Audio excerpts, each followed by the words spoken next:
Hello and welcome back to the Littlest PetCast. I am your host, James, and today we are looking at the episode Pet Sounds. As we begin at Sweet Delights, where Youngmee is trying to talk to Buttercream in that loud, slow way. I may have been a bit too hard on Minka and tongue-tied, but she did say that she was a master of languages when she wasn't.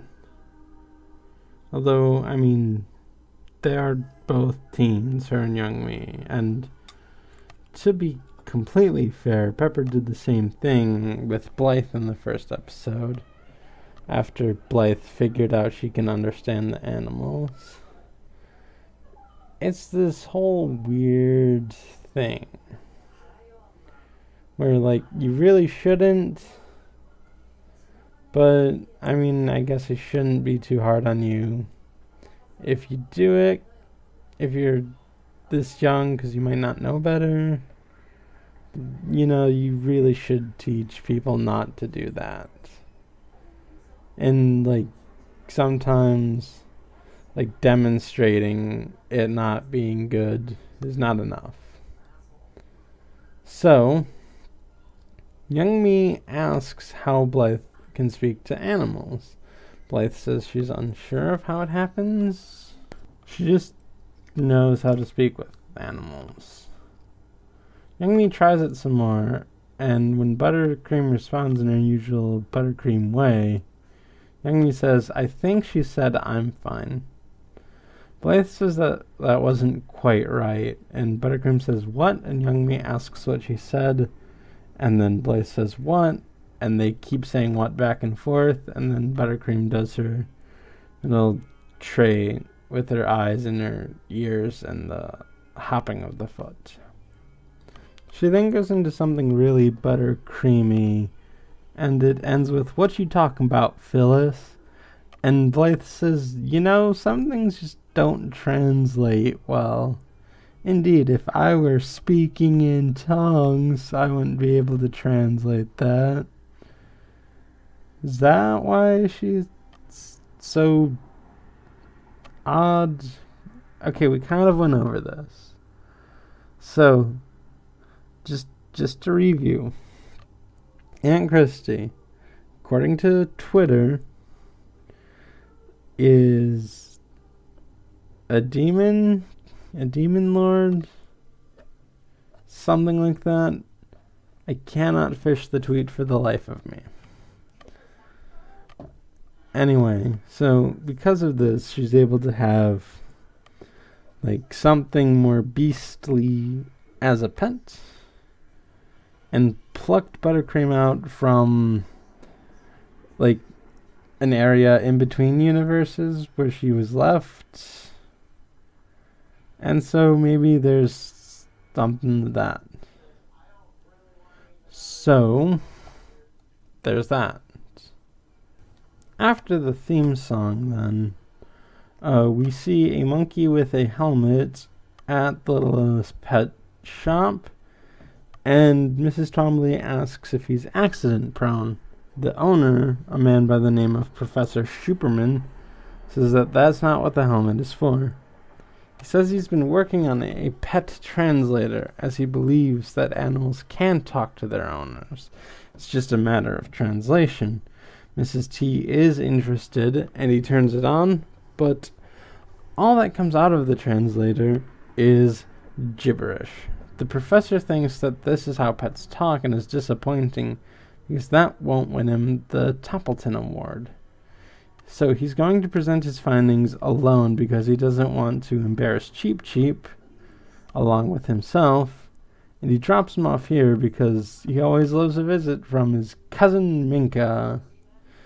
So, Cheep-Cheep wants to say goodbye. And it's very clear that that's what's up. But it mistranslates again, and when the professor leaves, dejected, Cheep-Cheep is also sad. Minka greets Cheep-Cheep, and then so do the rest of the pets. Minka wonders what the helmet is for. Cheep-Cheep explains that it's supposed to be a translator, but he turns it on and shows that it doesn't work to everyone. And everyone laughs except for Minka.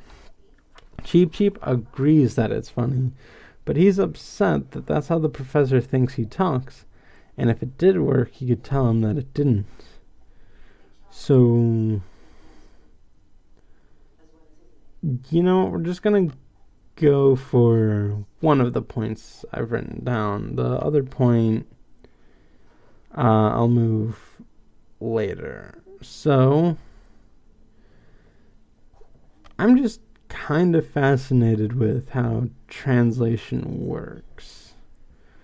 Like, you really have to establish a good base to see the differences between languages and where they are in the world, and like, it's really complicated, and I'd be interested to see like how that starts. Like really, we don't have, well, aside from like some like stragglers that we promised not to discover because we don't want to bring disease to them and just want them to live. But there are no new languages to translate as far as I know. And I would just love to see how that process begins. Because, like, even if we do have solid bases for a lot of things, because humans share a lot of things, like between cultures, between, like, generations, between, like, places. There's always a word for something. It's just complicated, and I would love to know how that works, but I don't know. Like, that's a fascinating thing.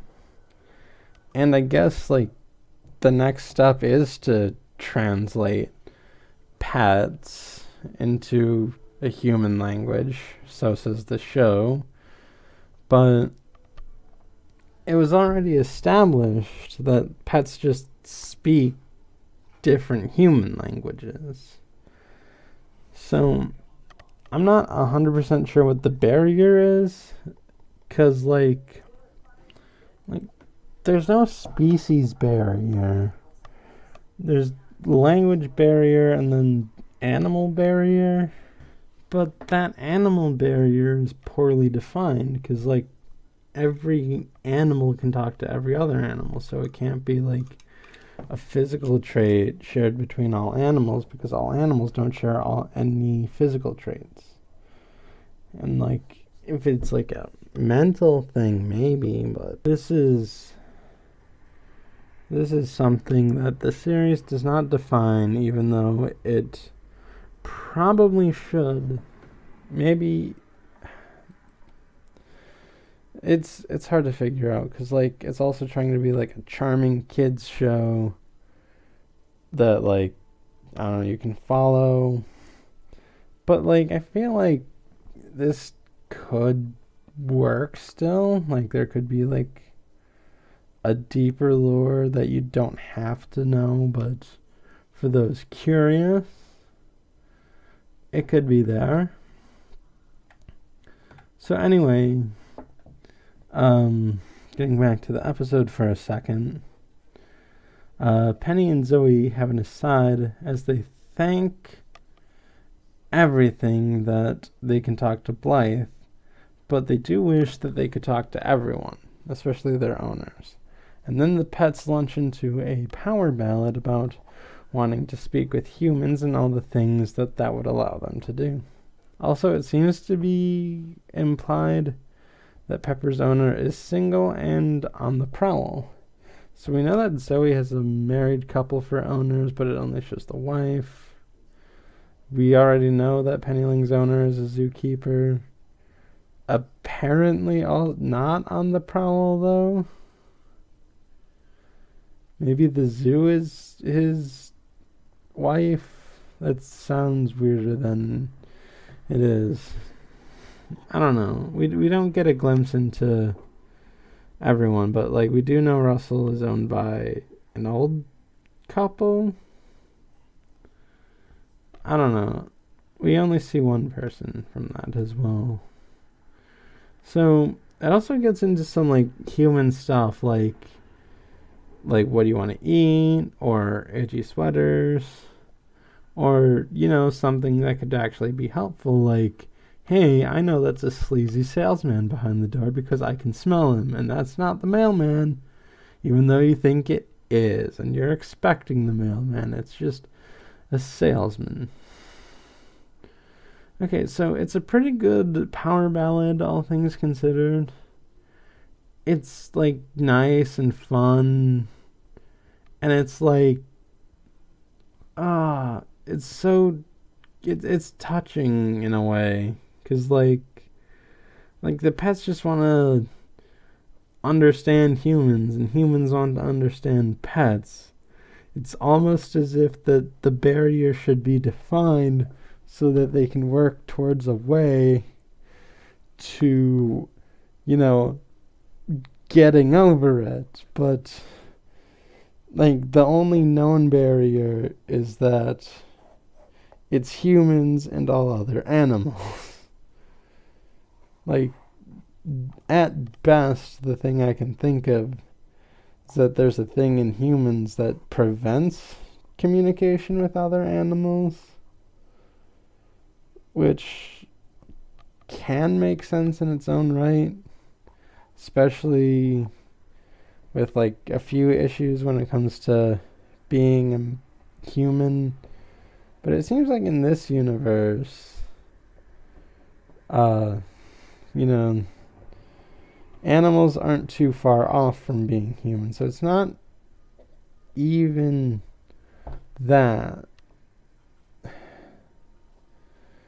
Again, this really shouldn't matter, but it just bugs me all the same. So afterwards, Cheep-Cheep is upset and needs some alone time. So he takes off the helmet and just hangs off the tire swing. So the pets try on the helmet to see what they get and have a good laugh at it. And they fight over it, and eventually it slides out the pet door. Russell goes to get it and puts it on, and Youngmee comes in, and Russell speaks into the thing. And what comes out of the translator is happy diphthong. And Youngmee hears it and then gets really excited and asks Russell to repeat it. And he repeats it. Happy diphthong and all. So the device may be incorrect, but it's consistent, which is impressive in some way. So she calls out to Blythe, saying that she can understand Russell. Blythe is confused, and Youngmee explains that Russell said happy diphthong. Russell says that this helmet makes him say weird stuff, which translates to, my toes are pickled. Youngmee is excited about this, but Blythe explains that the helmet apparently is the one doing this, and it's pretty not calibrated right. It makes them say weird stuff. Blythe takes the helmet, turns it off, and asks Russell where he got it. Russell explains that it belongs to Cheep-Cheep, Minka's cousin. And I just kind of thought of this as I was when I was typing it, I just thought of it. But, so Minka is pink, but Cheep-Cheep is brown. Is this a genealogical thing? Or is this Pokemon rules, where Minka is pink because she's a female monkey, and male monkeys are brown? And if it was Pokemon rules, that would explain why every animal can understand every other animal, and Pokemon can understand humans, and not the other way around, where humans can't understand Pokemons. But as neat of an idea as this would be, I don't think that should work with real animals because they're real animals and, you know, not Pokemon. Like, Pokemon, like, is like a fantasy world of sorts where, like even the people in the Pokemon world, like, have not unlocked all of the mysteries of Pokemon.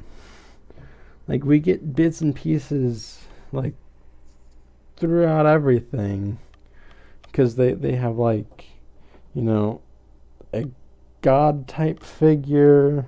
They have, like, an originator of all Pokemon in Mew. Like, certain things have things. Like, there are probably good reasons that all Pokemon can understand each other in the mediums we've seen Pokemon talking to each other. And also, like, the thing that Pokemon doesn't seem to get into is other languages, because for all intents and purposes, everyone in Pokemon speaks the same language, mostly. Like, except for, like, Team Rocket a Go-Go, maybe. Like, he was supposed to be speaking in a different language. It's really confusing, but, like in the anime, for example, everyone speaks the same language. It's just a matter of where it's broadcasting.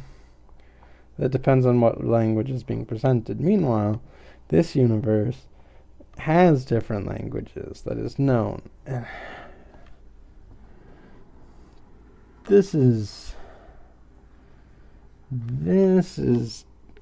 like, as much as I would like it to be like Pokemon, I don't think it works because, like, it falls apart too quickly.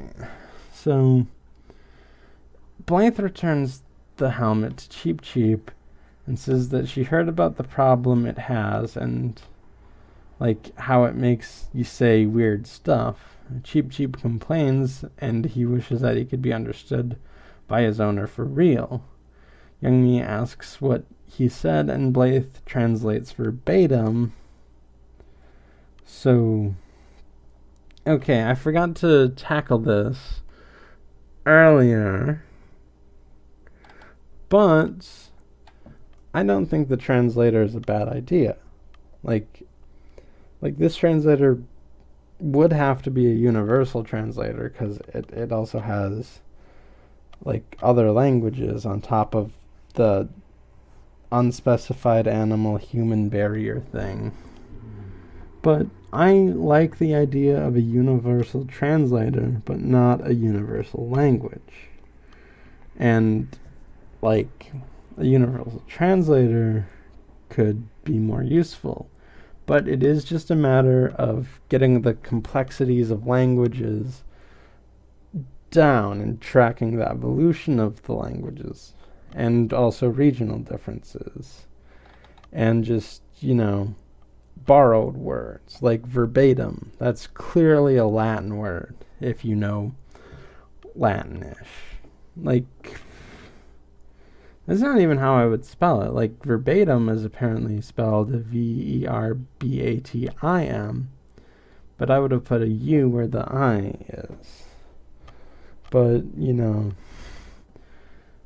what do words mean anything? But, like, a universal translator is a good idea. It just needs to, figure out the complexities of language, and that's kind of a hard thing to do, but, I mean, a computer could probably do it. So, back to the episode. I have made a lot of segues for this episode, so just be patient. So, Cheep-Cheep hears this and thinks that the device is now working. So he's too excited to hear the pets try to tell him that this is only a power that Blythe has, and he wants to go to the college, and he asks how, and Minka says, study hard as a joke, but Cheep-Cheep thinks to just ask people now that the helmet works. And he just walks out of the window. Mrs. Tomley really should investigate security measures, because that really shouldn't happen. The pet door, I can understand. Like, Blythe, maybe. That, no, that's whatever.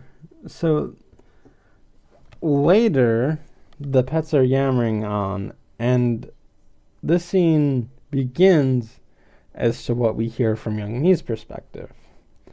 And I really like this about this episode because it's important to the episode, but it's also just really interesting because normally we just hear from Blythe's perspective. Like, there are times where, like, we hear animals from the animal sounds, but this is the first episode, and I think only episode maybe, that really works with this. So, anyway, Blythe explains that Cheep-Cheep escaped and wants to go to the college. So back in the understanding of pets, Blythe explains that the helmet doesn't work, so why does Cheep-Cheep think it does? So the pets explains that since Blythe understood him, he thought that the helmet worked and wanted to show his owner. Blythe asks how he's going to get there, and the pets explains that since he thinks the helmet works, he's just going to ask people. So meanwhile, Youngmee, lost in all of this, thinks Cheep-Cheep must be smart if he's going to college. Blythe says that they have to leave before Cheep-Cheep gets into trouble. Minka volunteers herself and Russell to go along with Youngmee and Blythe. So outside, Blythe asks which way he went. Russell and Minka point in different directions. Russell says that the college is this way, but Minka says that monkeys are drawn to trees, which are over there in the park. So eventually they agree to split up, but Minka wants to go alone, and Blythe does not want that. Youngmee asks what's going on, and Blythe explains the situation and asks her to take Minka. Youngmee is worried about the undefined barrier, but Blythe says that she'll figure it out as they leave. So Minka shrieks and Youngmee repeats it, the shriek, in an attempt to figure it out. So I guess even Youngmee can get in her own head at times. Usually she's pretty confident. So, I guess it is a skill that she can't quite learn or figure out how to learn, so, it's kind of weird in that sense for her. So meanwhile, Cheep-Cheep is at a bus stop and asks the person there if this leads to the college. The person there, only hearing monkey noises, looks at Cheep-Cheep and then looks back at her phone, and of course Cheep-Cheep makes the joke that no one actually talks anymore because they're on their phones, but she was texting someone, and that is a form of communication, even if it's not verbal or talking. Whatever. So Blythe and Russell spot Cheep-Cheep, but Cheep-Cheep gets on the bus as it appears, and then they lose him again. So Cheep-Cheep tells the bus driver that he forgot his change and asks if he could ride for free.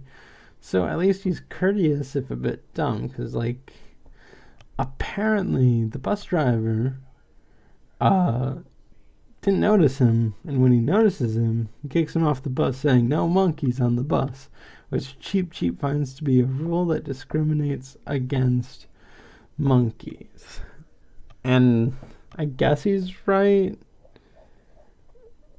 See, this is another thing that, this show is weird on. Because, they're complaining that it's discriminatory, and it kind of is, but, because humans just see animals as animals and not human-ish, but still animals, there's conflict. And it just kind of feels like whether or not animals are animals or animals are humans.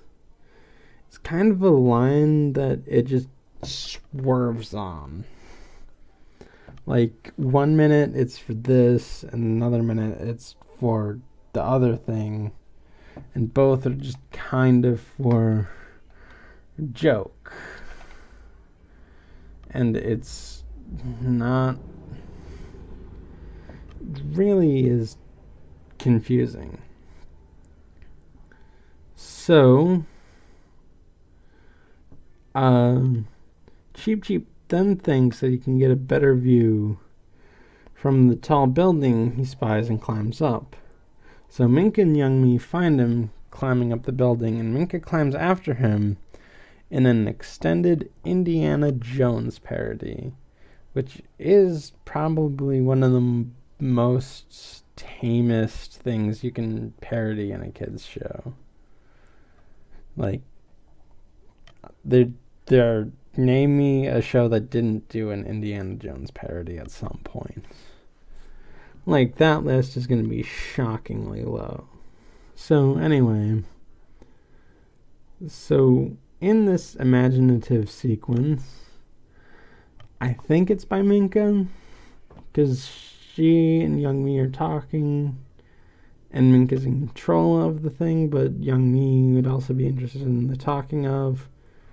But I think because they understand each other, and Minka can understand Youngmee, it's probably Minka's. So they are in the cave of the golden monkey, and they are after said golden monkey. So Minka asks Youngmee to stay behind, and Minka goes for it, but she has to swing over alligators, which she does, and she does the hat thing that you do in every Indiana Jones parody. And then the floor crumbles and it's really lava, and then she gets to the golden monkey, but everything twists and she loses it and asks Youngmee to save it. And then it doodly-doots back into reality, where the falling golden monkey is Cheep-Cheep. And Minka's asking Youngmee to catch him. So, how did Cheep-Cheep fall? This is something that's kind of blurred over in the fantasy. Because, in the fantasy, Minka drops the golden monkey. But was that on purpose for reality? Because, reality didn't switch gravity like her imagination did. It's one of those things. I don't know. So, Youngmee is confused about it, but then sees Cheep-Cheep and wants to catch him. However, their heads collide, and Cheep-Cheep and Youngmee eventually end up looking at the opposite directions, and Minka's telling Youngmee to turn around, and she does, but also Cheep-Cheep does, and Cheep-Cheep escapes while Youngmee wonders what Minka is saying. So, Cheep-Cheep, Blythe, and Youngmee are all making a break for whatever they're after, and it then turns into a Pac-Man reference where they have a map. They actually have a map. I kind of got my wish. It's not a great map. It's not a complete map. And I don't know what everything is. But all the locations that they go to are marked and have a sort of point of reference. I don't pause it to actually figure it out. Because, it's not a full map. I don't know what I'm entirely supposed to get out of it. But there is a map, so there's that. So, we then go to Cheep-Cheep at a construction site, but the workers kick him out, and Blythe passes asking for Cheep-Cheep. And then Cheep-Cheep goes to the park and asks some joggers, but they don't get anything, and he complains about how people are lacking the art of conversation these days. Man, Cheep-Cheep really is kind of that jerkwad, like, who thinks he's smarter than everyone. I guess when it comes to this, but I mean, he really doesn't, like, I'm sure they would answer if they could understand him. He just doesn't know that. He just thinks everyone's being rude to him. But, I mean, okay, the bus driver kind of was. So was the the construction worker, like, he has his priorities. So, he doesn't get anything on the joggers. He then heads to the zoo, which is separate from the park. And also by a golf course, according to the map. Not like a mini golf course either. It's like a golf course. But it seems smaller than a regular golf course. But it still has all the fixings of a regular golf course and not a mini golf course. So, whatever. So at the zoo, he's hitching a ride on a bike, and the bike rider freaks out. Well, the Cheep-Cheep is just complaining about the bus incident and saying he wants to make a petition and asks if they really work. Oh yeah, so animals know how to work a tablet in this universe and other technological things. So why don't they just use that? And, like, I mean, like, even if you have one animal to translate like that, once you have that in this universe, you have everything. Because there's no difference among animals. Like, I mean, okay, I completely get that that is a necessity for the show. The show cannot function if different animals can't talk between each other. So clearly they can't do that. But then what is it? If it isn't, then what is it? It's this whole thing that I just can't wrap my head around. So yeah, as I said, the biker freaks out, and we see him, like, jump into a tree with more monkeys on it. And I'm gonna have to say, Minka being pink is a genetic thing that she got from the parent that isn't related to Cheep-Cheep's family, and like there's a hair coloration gene that's recessive, because the monkeys in the monkey tree in the zoo are also all brown. And if this were Pokemon rules, like, even if this was Pokemon rules, the lowest gender variation can go is a 1-to-7 ratio, or like 1 out of every 8 times you get a female and a male, and I don't think that's how it works. So among that and the other things, this probably isn't Pokemon. So Cheep-Cheep continues on the bike while Blythe gives chase, but Cheep-Cheep gets to the college, and not only is he still on the bike, which is probably magic at this point, Team Youngmee and Minka get there first, because Blythe has to go around for some reason. This is in the Pac-Man map, so I don't know. So Minka sees Cheep-Cheep and points him out. Youngmee infers that she's excited and has to do with Cheep-Cheep. Minka points to Cheep-Cheep, exacerbated this time, and Youngmee sees him, and that they're raring to go. However, the stoplights change, and Youngmee can't see due to traffic. Minka gestures to be picked up, and Youngmee gets it and does. Minka sees Cheep-Cheep and shrinks and excitedly tells Youngmee, and Youngmee infers that as well. So once the stoplights change again, Youngmee tells Minka to lead the way, and then they meet up with Blythe, who just got there, and Youngmee is excited about non-verbally communicating with Minka. Blythe doesn't quite get it and says that you can explain it later, but right now we need to focus on getting to Cheep-Cheep. They run in and see that the award ceremony is in the main auditorium.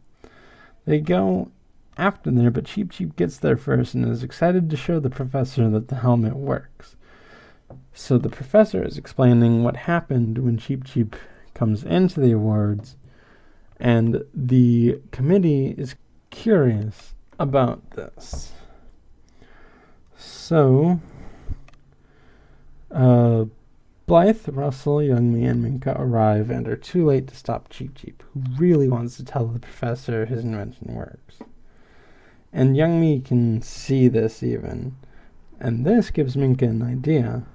So the professor activates the helmet, and it goes gibberish again, and the committee laughs. And the professor at the committee says that Funny isn't going to get rewards, which Professor Superman says, I know. Cheep-Cheep doesn't understand, and Minka comes down and explains that Blythe is the only human that can understand animals.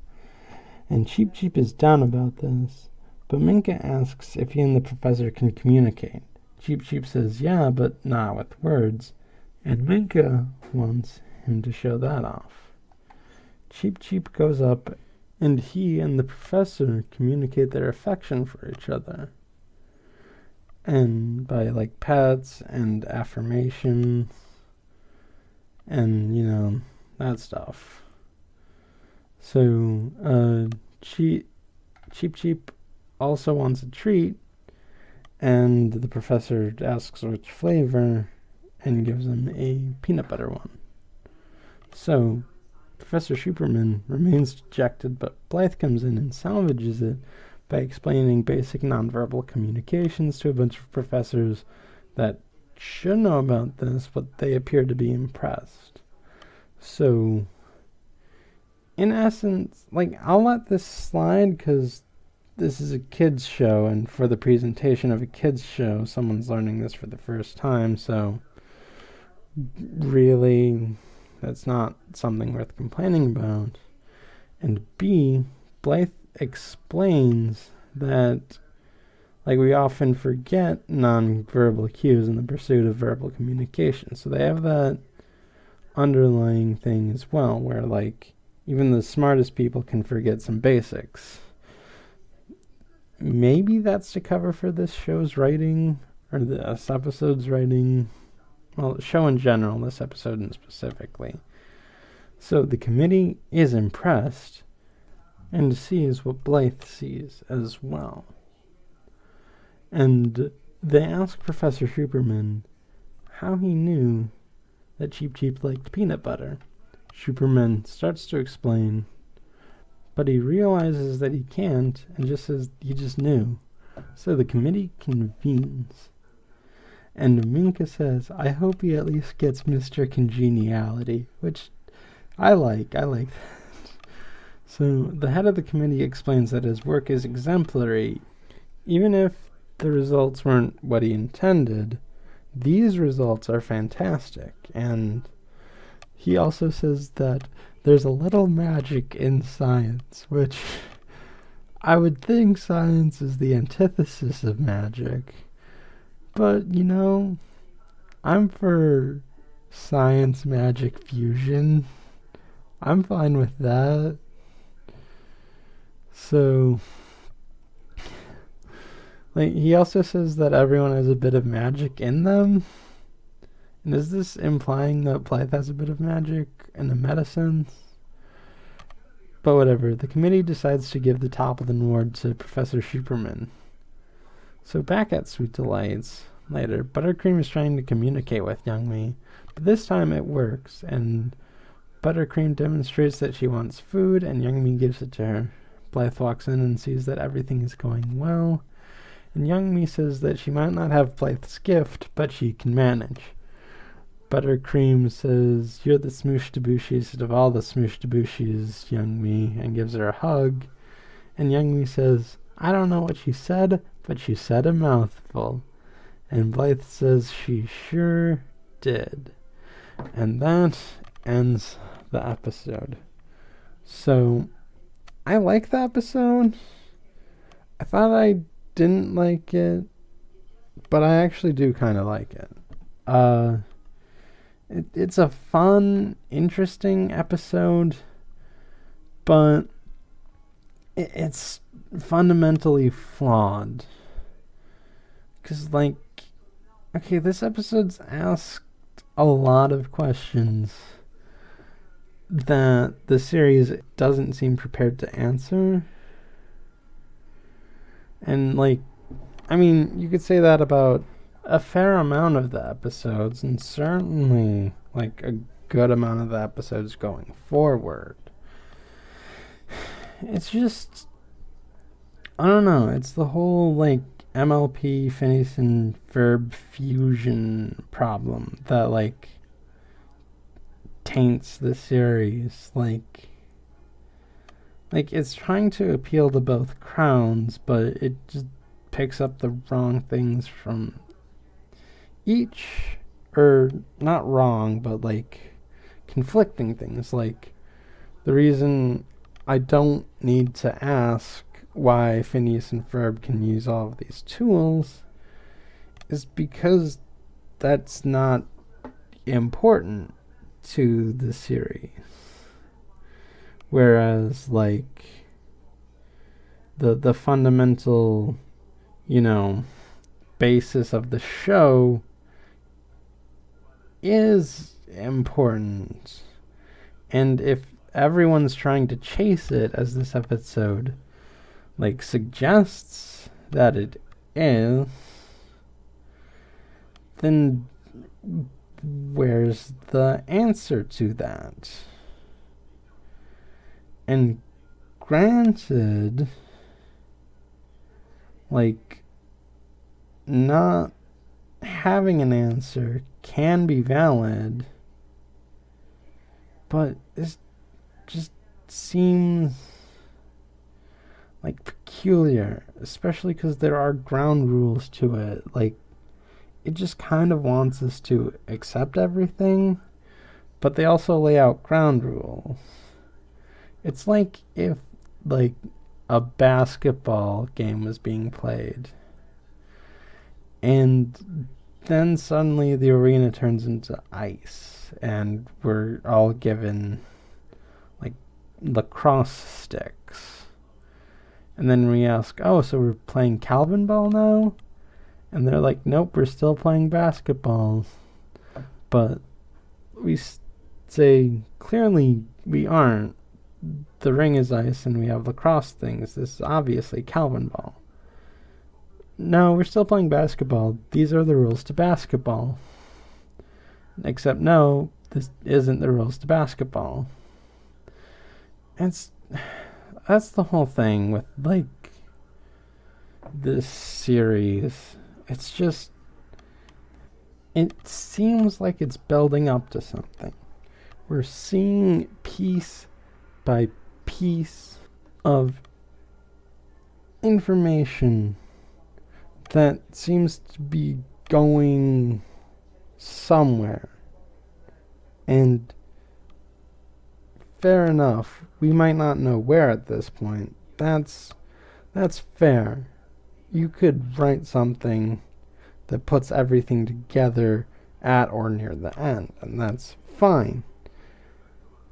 But it's also playing like it's doing none of that. But it clearly is doing that stuff. And backing up a bit, I'm not saying Calvin Ball is a bad way to run a series.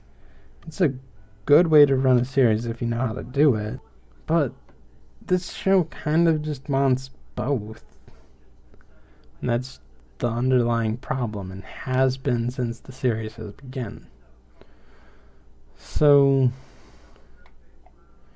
I'm just going to leave you with this. It's like jam without butter and bread. You can eat it out of the jar if you'd like, but it'll be messy. And that is it for this episode of Littlest PetCast. Be sure to leave your comments and reviews on Shout Engine, on Apple Podcast, on the Google Play Store, and wherever else RSS feeds go. When they have a partial map and it's a giant Pac-Man reference. And be sure to tune in for the next episode, The Sister Story. I shall see you then.